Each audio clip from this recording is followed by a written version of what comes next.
What's up? It is January 7th, the beginning of vlog number 2.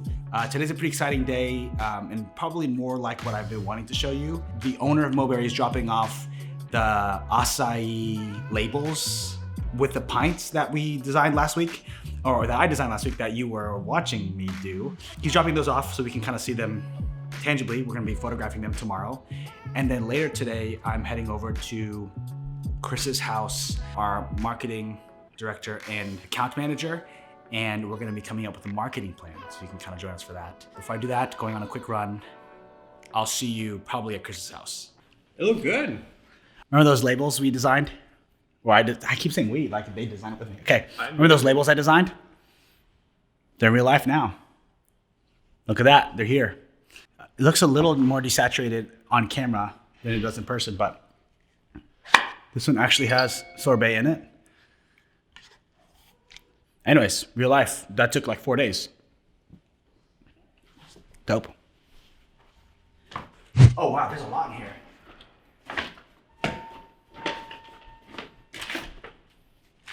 Granola. So you saw this little sorbet final kind of designs. Ryan, the owner of Mulberry, dropped all that off for tomorrow. We're shooting that tomorrow. But right now, we're going to talk through a marketing plan. Like I said, the marketing side of what we do at JUICEBOX might potentially be expanding into more of something official where we actually do marketing and creative direction and branding, opposed to just creative direction and branding. So we're gonna talk through it, see how we like it. And if we can come to an agreement or something we like, we're gonna move forward. It's gonna be pretty cool. JUICEBOX might be growing a little quicker than we thought.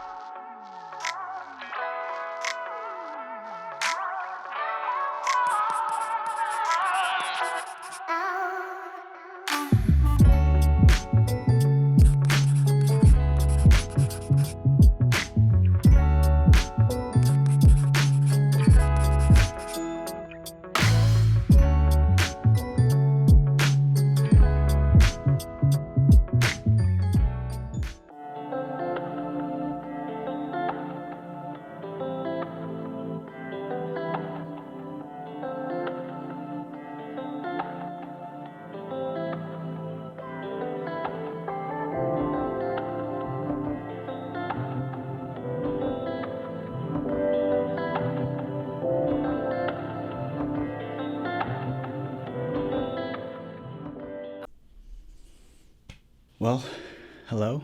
I wanted to share a few things while they were fresh in my mind about marketing and about how we approach marketing.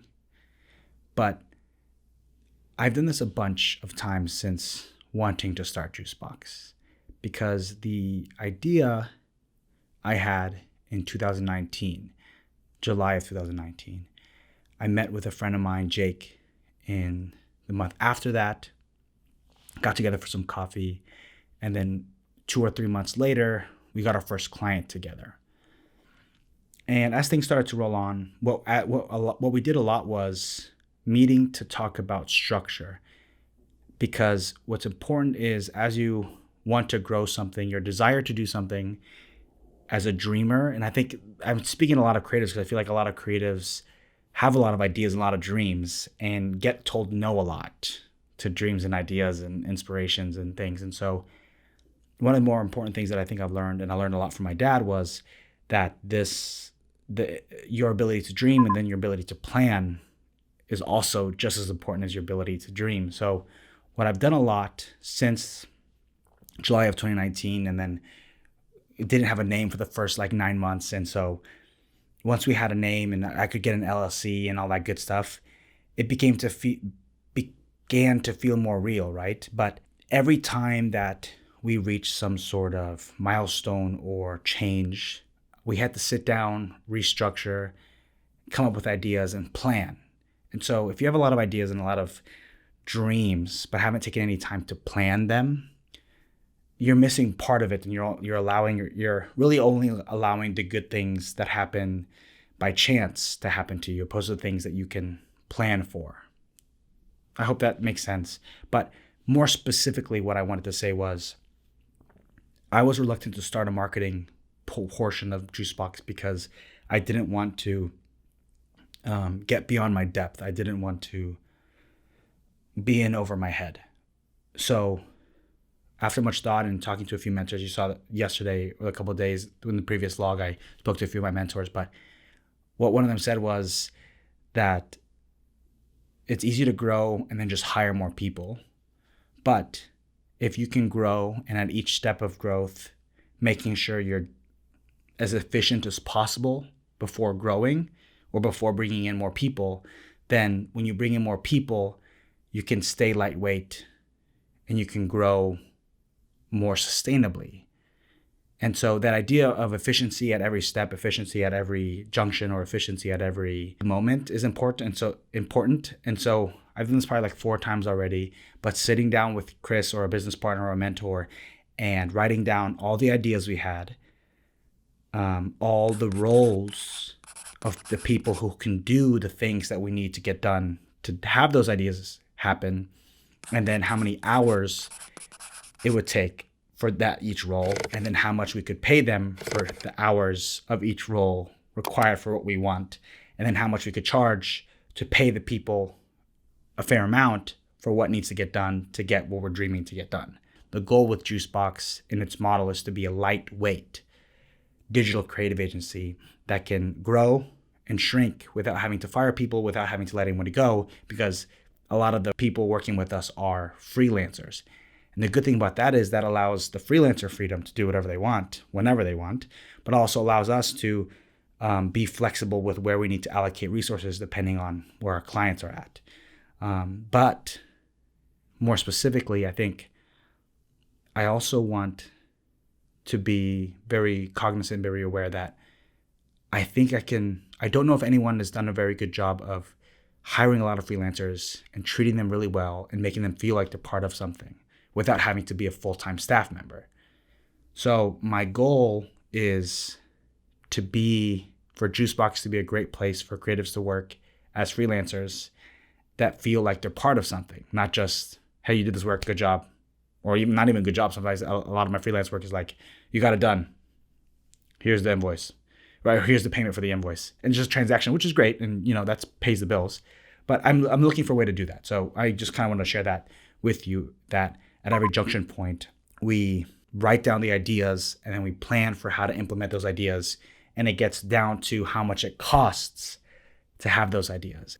And the second thing I wanted to say was my other, I think, setback, or what held me back from wanting to do more marketing, was I hate marketing, or the term marketing, or saying anything about marketing. There's so many ads out there, and I feel like, people need to, as a society, we need to spend less time on our phones. And so to say like, I think everyone should spend less time on their phone and then also release YouTube videos or do marketing feels disingenuous. But was only really interested in doing marketing if it meant I could really do human to human marketing, regardless of the size of our client. I'm interested in human to human marketing in the sense that everything sounds like it's from human to human. Everything feels like it's human to human, and everything is human to human.